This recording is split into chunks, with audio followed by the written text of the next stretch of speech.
Assalamualaikum warahmatullahi wabarakatuh. Alhamdulillahirabbil alamin wassalatu wassalamu ala asyrafil anbiya'i wal mursalin sayyidina wa maulana Muhammadin wa ala alihi wa ashabihi ajma'in, amma ba'du. Para teman-temanku semuanya dimanapun kalian berada, pada kesempatan kali ini saya akan membahas tentang salah satu kasus, yaitu pelecehan santriwati yang dilecehkan oleh oknum pengasuhnya, oknum kiainya. Saya mendapat informasi ini dari podcastnya Dr. Richard Lee. Di dalam podcast tersebut, Dr. Richard Lee mengundang 3 wanita, ya, yang mana notabene ketiga wanita tersebut adalah santriwati, teman-teman. Akan tapi yang menjadi korban pelecehan dari oknum pengasuhnya tersebut itu hanya 2, ya. Jadi korbannya 2, teman-teman, ya. Dan dua-duanya ini memakai topeng, karena mungkin untuk menjaga privasi dari wajahnya, teman-teman, ya. Nah,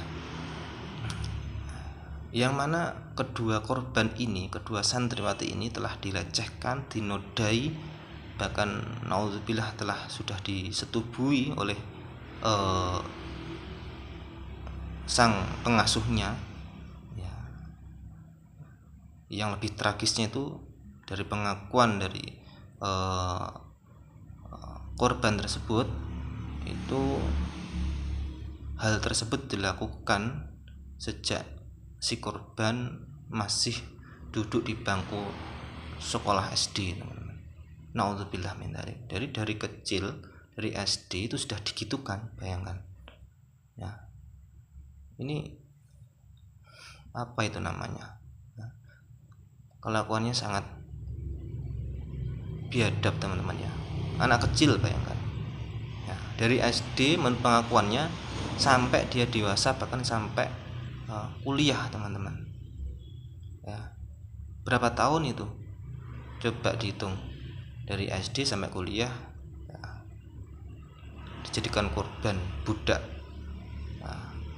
seksualnya oleh oknum pengasuh tersebut.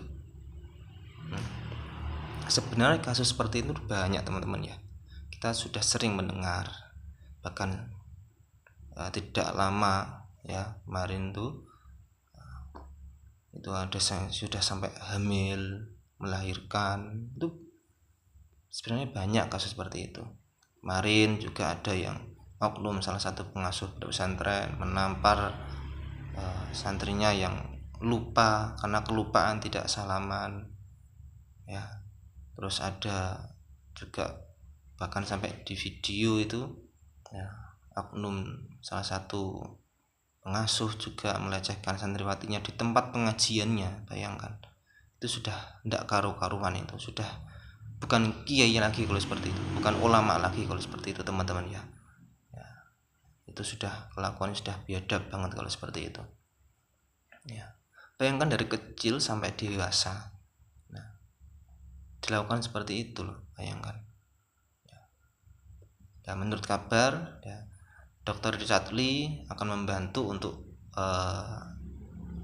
melakukan menuntaskan, membongkar kasus ini, karena menurut pengakuan korban sudah dilaporkan ke polisi, akan tapi masih mandek atau berhenti, ya, atau belum dilanjutkan, ya. Ya, semoga saja dengan bantuan para tokoh-tokoh, ya, orang-orang yang mempunyai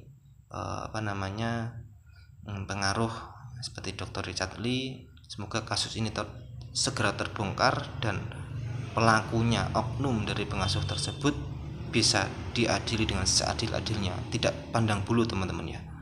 Nah, hukum harus ditegakkan di situ, karena kasihan, ya, kasihan banget melihatnya. Masa depannya itu sudah kayaknya gimana, ya. Bayangkan dari kecil sampai dewasa digitukan loh, ya. Kenapa ketika ditanya kenapa nggak melawan, ya karena jawabannya dari si korban itu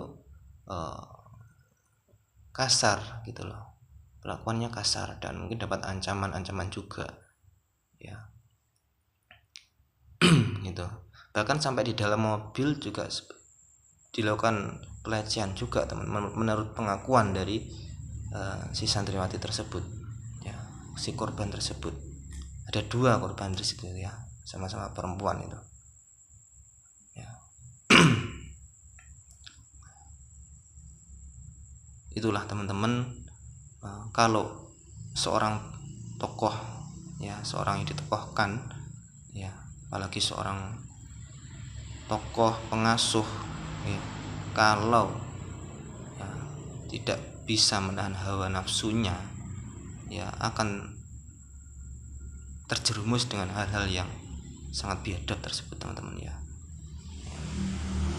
Dan menurut pengakuan dari si korban, si pengasuh tersebut, si kiai tersebut ya, oknum kiai tersebut itu terkenal namanya juga ya, namanya juga terkenal. Jadi kan masyarakat sudah banyak yang tahu ya, di daerahnya sana gitu. Ya. Nah, tapi dibalik ketenarannya dia, nama harumnya dia di masyarakat, ada hal-hal yang biadab yang dilakukan kepada santriwatinya teman-teman ya. Naudzubillah min dzalik ya. Semoga kasus ini cepat terbongkar teman-teman ya, dan si korban bisa mendapat keadilan yang seadil-adilnya ya, dan si pelakunya, oknumnya itu, oknum pengasuhnya itu segera ditangkap ya, dan dihukum ya, dengan hukuman yang sesuai teman-teman ya. Ya, karena itu sudah bukan pengasuh lagi seperti itu, bukan kiai lagi seperti itu sudah penjahat seksual teman-teman ya. Ya. Ya. Ya. Kasus seperti ini banyak sebenarnya, banyak ya. Nah, tapi yang terbongkar ya yang berani untuk mengaku saja itu loh. Makanya hati-hati di dalam memondokkan anak-anak kita teman-teman ya. Carilah pondok-pondok pesantren yang memang benar-benar sudah terjamin keamanannya teman-teman ya. Ya. Bagi seorang wali murid harus sering-sering melihat kabar anaknya ya. Apalagi santri putri ya. Gitu. Ya. Bahkan sampai diperkosa teman-teman, disetubui, bayangkan. Itu apa namanya kalau enggak penjahat seksual kalau seperti itu. Padahal sudah punya keluarga, sudah punya istri, sudah punya anak, malah masih seperti itu. Nikah lagi ya. Nikah lagi juga enggak apa-apa kan? Kenapa harus jadi korban santrinya itu? Harus membuat masa depan santriwatinya itu hancur. Daripada seperti itu kan untuk nikah lagi saja kan teman-teman ya, si kiainya itu ya. Selagi ini adalah oknum teman-teman, oknum dari salah satu pengasuh pondok pesantren, karena ini menurut pengakuan yang ada, yang dikatakan oleh si korban ya. Baik teman-teman, kita doakan semoga pelakunya, oknum pengasuh tersebut segera ditangkap dan kasus ini segera bisa terbongkar, dan semoga orang-orang baik seperti Dr. Richard Lee diberi kekuatan untuk bisa membantu membongkar kasus ini, dan segera pelakunya bisa ditangkap dan diadili dengan seadil-adilnya. Baik teman-teman, itu saja dari saya. Kurang lebihnya mohon maaf. Akhirul kalam, assalamualaikum warahmatullahi wabarakatuh.